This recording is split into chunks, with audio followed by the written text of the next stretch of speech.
Guys, welcome to my mini blog. দেখেন মেট্রোর মধ্যে ভিউটা দেখে না।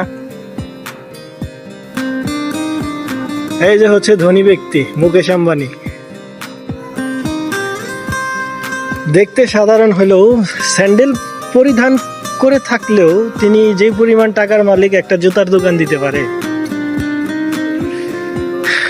আসলে এখানকার পরিবেশ এত সুন্দর, এত পরিষ্কার পরিচ্ছন্ন একটা পরিবেশ যে এখানে বসে আপনি চাইলে ভাতও খাইতে পারবেন।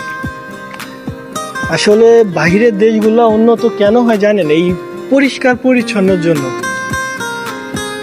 এর জন্য মানুষের মনও ভালো থাকে। একটা কথা কি মাথায় রাখবেন, যে পরিষ্কার পরিচ্ছন্ন পরিবেশে থাকলে আপনার মন মস্তিষ্ক সবসময় ভালো থাকবে, ঠান্ডা থাকবে।